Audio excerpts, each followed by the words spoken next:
Hello Year 8s, Mrs Sykes here, taking over from Mrs Sunderland for the next week or two. She's done a fabulous job, but we're going to give her a little bit of a break now. So it's my turn to talk you through your lessons this week. Week 2, we are still working on the novel Holes. Okay, so just a few reminders for you all at home. Try to find yourself a nice quiet place where you can concentrate. Everybody has their own way of learning. It might be on the dining room table, it might be in your bedroom, it might be in the living room, but find yourself somewhere quiet where you can work. Have all the equipment that you need, so exercise books, pens, highlighters, anything you need for your work. Check instructions that your teacher has put on Teams. They will be there. If you have any problems at all, please get in touch with your teacher and they will help you any way they can. Remember to pause the video and work at your own pace. There's no rush. If you struggle, you can always rewind the PowerPoint and just try again, but just do your best. Okay, so let's make a start with our first lesson. Okay, so first of all, as a little starter activity, we are going to have a look at the characters that we've been introduced to in Holes. I know that last week you looked at the character of Stanley and also Mr. Sir, and you looked at how the writer introduces these characters to give the reader a lot more understanding of them. Okay, so what I'd like you to do, I would like you to pause the video and just do your best to try and remember everything you can about Stanley and Mr. Sir. Also, try and do this without looking at your previous work. See if you can remember anything about their characters. Okay, so just pause the video and have a go at that task.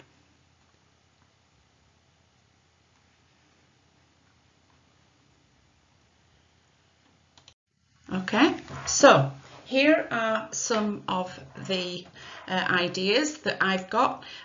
Yours may be totally different, but it doesn't matter as long as you're on the right tracks. Okay, so Stanley. Okay, let's see what we've got for Stanley. Okay, so Stanley, he's close to his mum. Okay, we can infer that because when he gets to Camp Green Lake, he has paper and a pen so that he can write to her. So that sort of suggests that he's very close to his mum. He's got quite a pretty quiet personality. And it's suggested, well, it actually says that he doesn't have many friends. Okay, so maybe he's a little bit quiet, likes his own company. Okay, another one, bad luck always runs in the family. Poor Stanley. Okay, that's not looking good. Okay, he's close to his family. He mentions his family a lot and he always seems quite positive. Whatever's thrown at him, he's always positive. Okay, so that is Stanley. You might have different ones. Okay, and then we moved on to Mr. Sir. Okay, the introduction of Mr. Sir.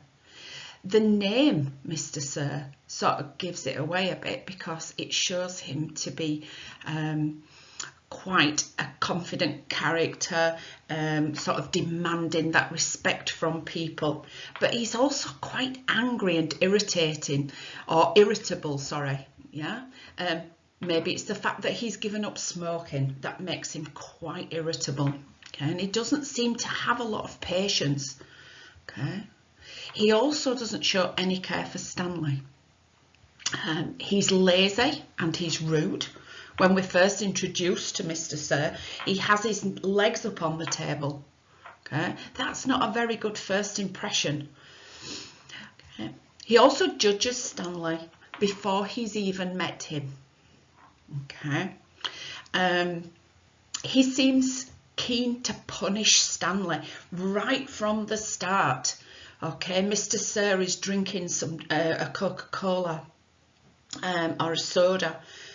Okay, and he blatantly drinks this in front of Stanley when he knows how thirsty Stanley is. Okay, so that's not a very good impression of Mr. Sir from the start. He's very keen to punish Stanley and make him suffer. Okay, so he shows, all in all, he shows himself to be quite a tough guy. Okay, so that is the first impression that we get from Mr. Sir as a reader. Okay guys, so moving on, we are now going to be introduced to another character in Holes. This character is called Mr. Pendanski, and he comes in chapter 5. I'm going to read chapter 5 to you.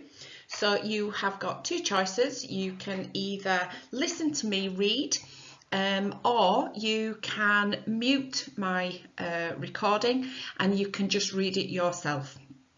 Okay, so here goes. So chapter 5. There were 6 large grey tents and each one had a black letter on it.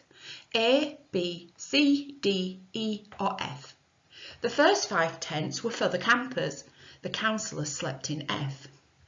Stanley was assigned to D tent. Mr. Pendanski was his counsellor. My name is easy to remember, said Mr. Pendanski as he shook hands with Stanley just outside the tent. 3 easy words, pen, dance, key. Mr. Sir returned to the office.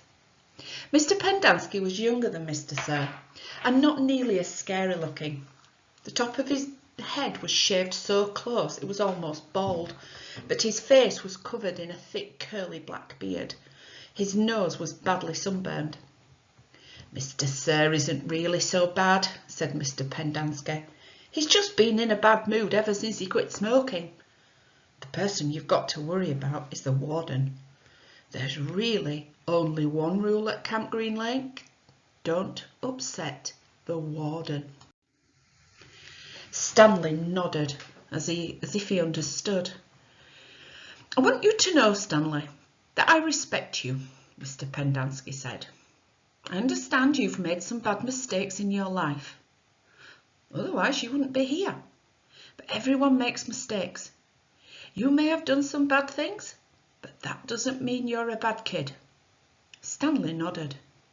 It seemed pointless to try and tell his counsellor that he was innocent. He figured that everyone probably said that. He didn't want Mr. Pendanski to think he had a bad attitude. I'm going to help you turn your life around, said his counsellor, but you're going to have to help too. Can I count on your help? Yes, sir, Stanley said. Mr. Pendanski said, good, and patted Stanley on the back. 2 boys, each carrying a shovel, were coming across the compound. Mr. Pendanski called to them. Rex, Alan, I want you to come and say hello to Stanley. He's the newest member of our team. The boys glanced warily at Stanley. They were dripping with sweat and their faces were so dirty that it took Stanley a moment to notice that one kid was white and the other black. What's happened to Bathbag? Asked the black kid. Lewis is still in the hospital, said Mr. Pendanski. He won't be returning. He told the boys to come shake Stanley's hand and introduce themselves. Like gentlemen. Hi, the white kid grunted. That's Alan, said Mr. Pendanski.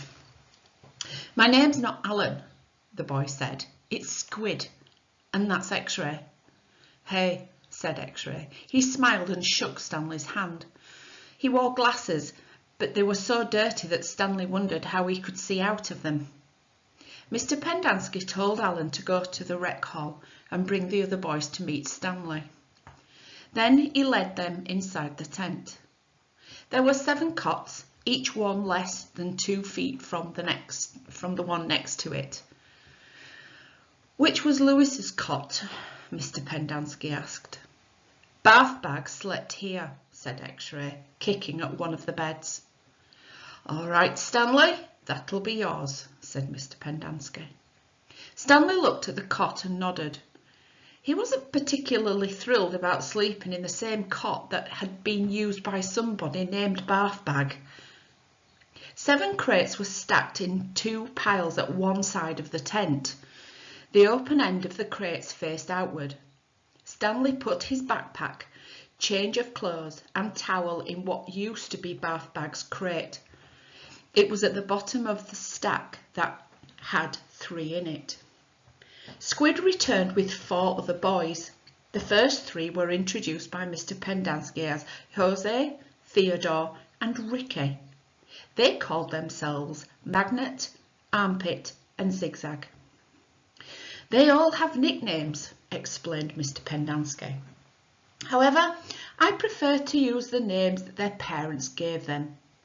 The names that society will recognise them by when they return to become useful and hard-working members of society. It ain't just a nickname, X-Ray told Mr. Pendanski. He tapped the rim of his glasses. I can see inside you, Mum. You've got a big fat heart.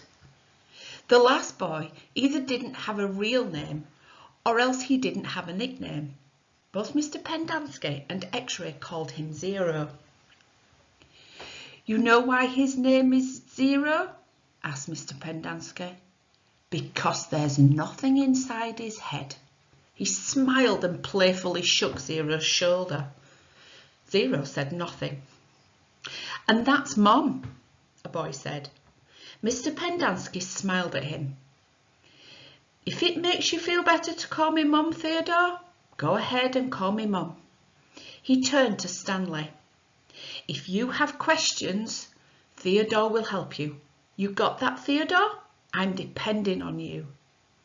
Theodore spit a thin line of saliva between his teeth, causing some of the other boys to complain about the need to keep their home sanitary.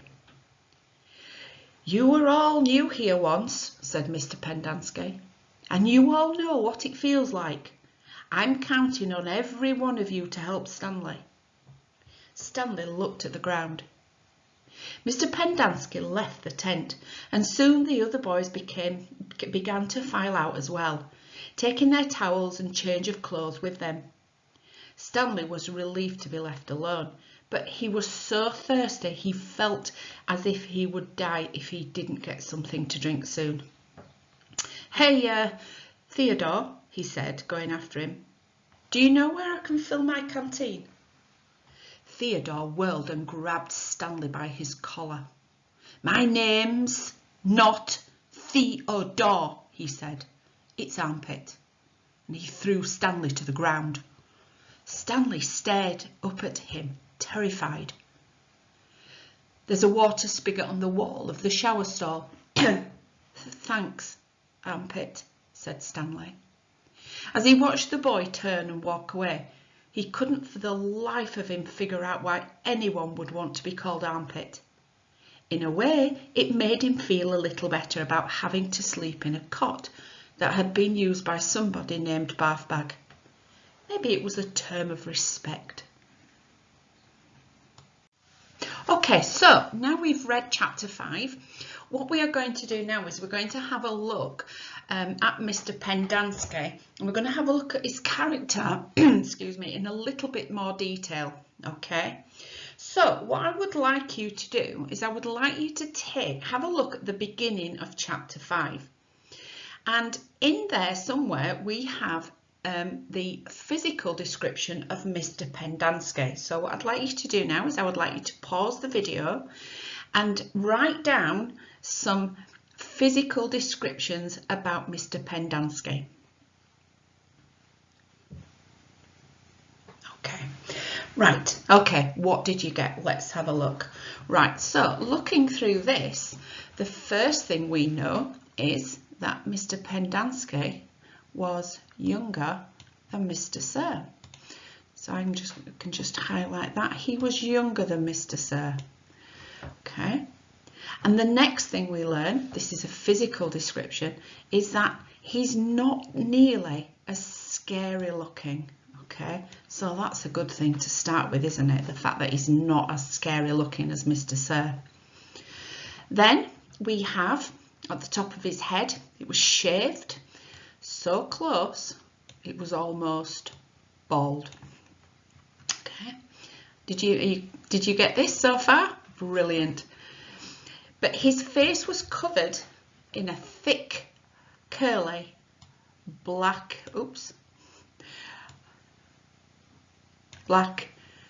beard. Mrs. Sachs can't do a straight line. Okay, so did you get that one? Brilliant. And then the last one was that his nose was badly sunburned. Okay, let's highlight that, hopefully in a straight line. Yay, there we go. Okay, so hopefully those are the things that you have picked out from this extract. Okay, right, so we will come back to this eventually, but first of all, I just want to concentrate on this bit here. Okay, so we'll move on. Okay, so what we're going to do now is we are going to zoom in on some of these key sentences from this extract. Please write some of these notes down. You can write the key sentence down, and then you can put some notes at the side of it as we go along, because what we are going to be doing next is we're going to be writing a little bit of a P paragraph about the introduction of Mr. Pendanski and how the writer describes him and how he introduces him. Okay, so first of all, what we first picked up on was that he is younger than Mr. Sir. Okay, so we have to think about what this implies about Mr. Pendanski. Okay, so one idea could be that, you know, because he's younger, can he relate more to Stanley? Okay, he seems to have quite a good relationship with all the other guys on the camp. Okay, so it could suggest that he's going to be a nice guy because of that fact. Okay, and then next, he's not nearly as scary looking. Okay, so immediately as a reader you think, okay, so this is suggesting that he's going to be kinder to Stanley. He's more caring. Okay, the fact that he is actually a counsellor is quite comforting, because a counsellor, we go to them when we are struggling, and we get advice from them. Okay, so the fact that he's not as scary suggests that he's going to be quite a kind character. Okay, and then next, this one here. Okay, this is more of a physical description, because his head was shaved so close it was almost bald, but his face was covered in a thick curly black beard. Okay, and his nose was badly sunburned. This, I think, suggests that he looks more comical. Okay, he's a lot less serious than Mr. Sir. Okay, because we get this image in our head of him being bald and this big massive bushy black beard makes him seem quite funny. All right, and the fact that he's burnt his nose. Okay, so you can imagine his nose being quite red and quite sore, which probably stands out on his face. Okay, so that makes him look more comical and more funny, which makes him a more likable character when we're introduced to him. Okay, so it could be that he looks a little bit like this, maybe not with the teeth. Okay, so moving on, what we're going to do next is we're going to have a practice at writing a P paragraph about Mr. Pendanski.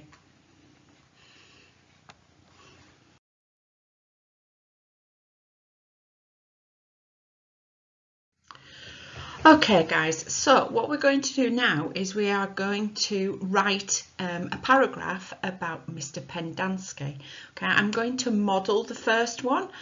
And then it's up to you. You are going to do one of your own.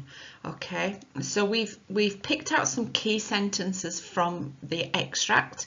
Okay, and the one we're going to write about first is this one. Okay, so Mr. Pendanski was younger than Mr. Sir and not nearly as scary looking. Okay, so this was my answer. What I'm going to do is I'm going to talk you through it. Okay, I'm going to use the highlighter to point out different things that I have done in this sentence and in this paragraph, and then you're going to have a go at writing your own. I will give you some sentence openers so it won't be as daunting. Okay, let's have a look at this one. Okay, so this is my paragraph. Okay, so when the reader is first introduced to Mr. Pendanski, you get the impression that he is friendly and approachable. Now, what I have done there is I have made my point, okay, because I have said that he comes across as being friendly and approachable. Okay, so that is the point I am making. Now, if I'm making a point, I need some evidence. Okay, so what I have done here is the reader is told that he is younger than Mr. Sir. Okay, so there is my quote. Now remember, if you are using a quote, you must use quotation marks. Okay, and I still can't draw in a straight line. Okay, which may suggest that he will treat Stanley with more respect. It immediately allows the reader to take a liking to Mr. Pendanski, and we begin to feel confident that Stanley will be cared for in the camp. Now, because if you remember when we met Mr. Sir, he was very cruel to Stanley. He didn't show much care for his well-being. Okay, so we, as a reader, we feel a bit of relief. We think, oh, you know, he's going to be okay. Mr. Pendanski's nice and kind. He's going to be looked after. Okay, so what I've done here, this is my inference. Okay, so these are my thoughts. Okay, nothing there is about what is copied from the text. These are all my ideas. Here, furthermore, I've used a connective. Furthermore, he is described as not being as scary as Mr. Sir. So again, I've used another quote. Oh, my lines are getting neater. Look at that. Which again makes the reader think that Mr. Pendanski will have a kind and caring nature. The introduction of Mr. Pendanski as a nice, caring counsellor could possibly be a false interpretation of him. Could it be possible that he's not as nice as he seems? Now, I don't know why I've put that. I just get the feeling about this. So I thought I'd put something on the end of there. Now, the reason I thought that was because when he's speaking to Zero, he says he's called Zero because he's got nothing in his head. Now, I don't know about you, but I think that sounds like he can be quite, just a tiny little bit cruel. Okay, but we'll see. Well, I may be wrong, but we'll see as we go along. Okay, right, so like I said, all this here are my ideas, so this is me inferring. Okay, right, so the next slide will be, it's all down to you, it's your turn, but I'm going to talk you through it, and I'm sure you'll do fabulous. Okay, so now it's over to you. Okay, so what I would like you to do now, okay, I would like you to pause the video, and I want you to have a go now at writing your own paragraph. I'd like you to use this quote from the extract. We've already looked at it before, so we have a few ideas. You may have some ideas of your own. Okay, you might pick out something different to what I did. That's entirely up to you what you do. Okay, but what I have done, I have put you some sentence openers just to make it a little bit easier. You can have a look at my example answer. You can go back and have a look how we've written that one. You can see there that there's a very angry policeman and he's saying, stop right there. Okay, Please don't write, "It makes me want to read on." No, no, no. Okay, use the one at the bottom if you want to put something like that. That one's much better. Okay, but yeah, stop right there. Don't use "It makes me want to read on." Okay, so I'm going to leave it there and let you carry on with your paragraph. Okay. Okay, well done, well done. I am sure your paragraphs will be absolutely fabulous. Please keep hold of all your lovely work. Your teachers will love to see it. So keep it nice and safe. So when we come back to school, they can have a quick look at all your work. Okay, so level up time. Okay, so what I would like you to do now, and I am confident that you will all be up for this. I would like you to write something else. Now, I'm sure that your writing hand is probably ready for dropping off, but I am sure that you could muster up a little bit of strength to write one more paragraph. Okay, and this is from the same extract. Okay, and it's when the boy says, "And that's Mom." He calls Mr. Pendanski Mom. Okay, and then he smiles at him and he says, "If it makes you feel better to call me Mom, Theodore, go ahead and call me Mom." All right, so some ideas that we've got with this. Okay, if I use my highlighter. Okay, so the word Mom. Okay, it's very American. Okay, you normally find Americans will say Mom, but it's Mum. Okay, why do you think the boys call Mr. Pendanski Mom? Okay, I want you to think about that. Write some notes down. You can actually write this quote down and then explode the quote right round the side of it. Okay, why would they call Mr. Pendanski Mom? And another thing I can pick up from this quote as well is smiled. Mr. Pendanski smiled at him. Okay, and I always think the fact that he smiles, it shows that he's quite happy to be called Mum. Okay, and he's very happy about taking on that role of Mum. I mean, if you think about what your mum does for you, yeah, he's probably doing the same for those boys. Okay, and then this one. If it makes you feel better. Okay, we need to think about, why would it make the boys feel better if they called him Mum? You've got to think about these boys in this camp. Yeah, would they be missing their mum?